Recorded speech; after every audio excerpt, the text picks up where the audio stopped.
তুমি কি ষষ্ঠ শ্রেণীর তত্ত্ব উপাত্ত ভালোভাবে শিখতে চাও? তাহলে এই ভিডিও তোমার জন্য। অনুশীলনী ৮ সহ ফুল কোর্সে আজই শুরু করো প্রস্তুতি। ১০০% কমনের গ্যারান্টি দিচ্ছি আমি। আজকে আমরা শিখব ষষ্ঠ শ্রেণীর গড় নির্ণয়।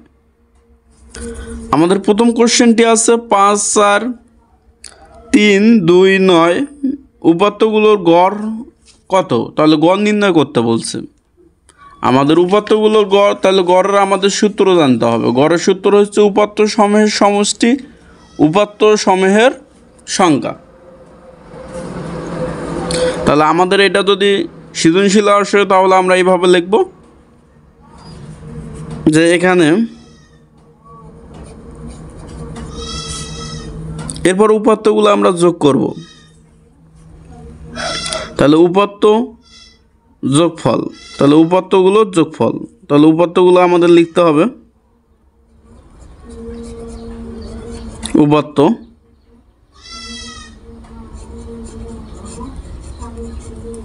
যোগফল।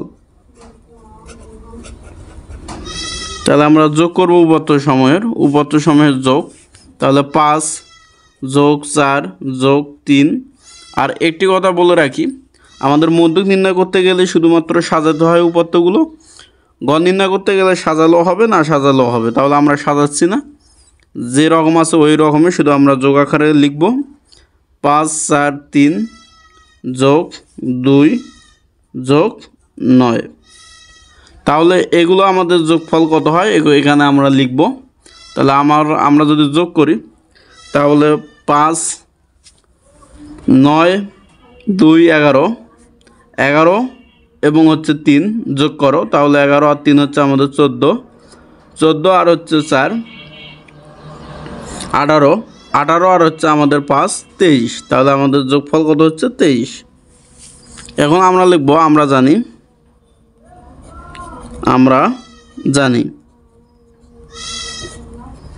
জানি গড় ইকুয়াল। তাহলে গড়ের সূত্রটা আমরা লিখব উপাত্ত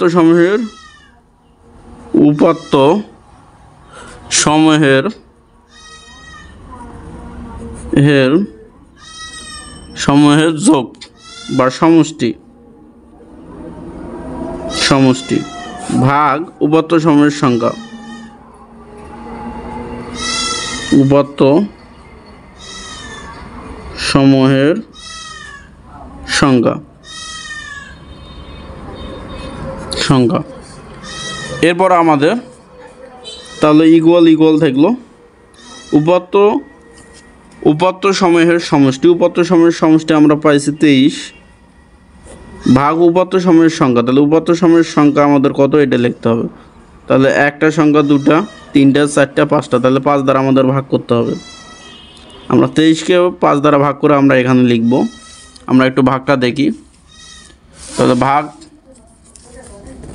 আমাদের এখানে হচ্ছে ২৩কে আমরা ভাগ করব ৫ দ্বারা, কারণ সংখ্যা যে কটা থাকবে ওই কটা সংখ্যা দ্বারা আমাদের ভাগ করতে হবে। ১, ২, ৩, ৪, ৫।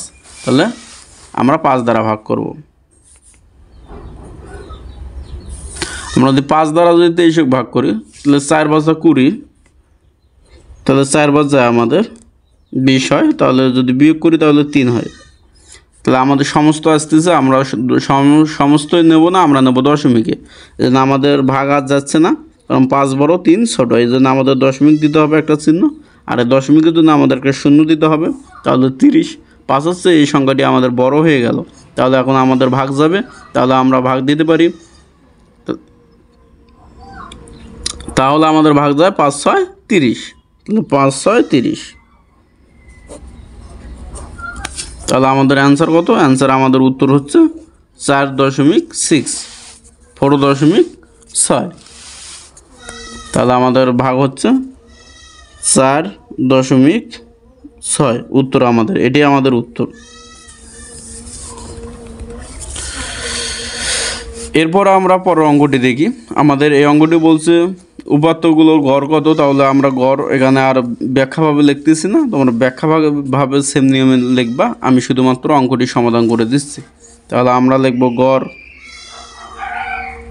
তাহলে গড় বলতে আমরা এখানে সূত্র জানি, গড় ইকুয়াল হচ্ছে উপাত্ত সময়ের সমষ্টি, অর্থাৎ উপাত্ত যতগুলো উপাত্ত থাকবে সবগুলো উপাত্ত যোগ আকারে লিখতে হবে, যোগফল। এরপর উপাত্ত সংখ্যা, যে কয়টা সংখ্যা থাকবে ওই কয়টা সংখ্যা দ্বারা আমাদের ভাগ করতে হবে। তাহলে আমরা এই সংখ্যাগুলো না সাজিয়ে আমরা শুধুমাত্র লিখব যোগ আকারে, যোগ 2 যোগ 7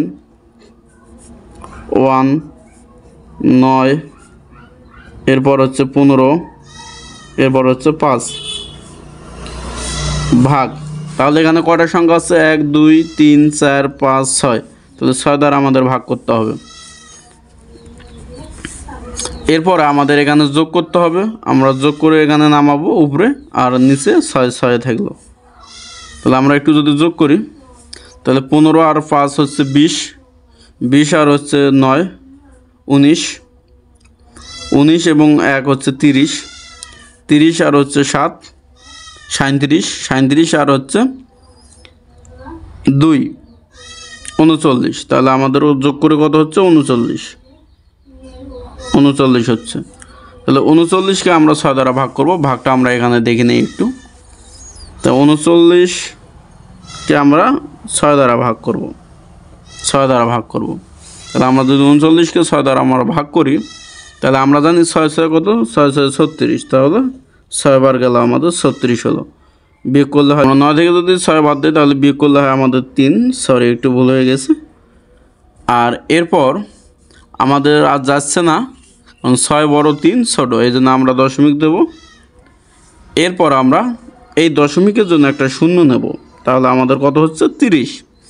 এখন দেখো 5 5 6 30, তাহলে 5 বাদ যাচ্ছে আমাদের, তাহলে 5 6 30। তাহলে এখানেও আমাদের অ্যান্সার চলে এসেছে, তাহলে 6.5, এটি আমাদের কাঙ্ক্ষিত অ্যান্সার।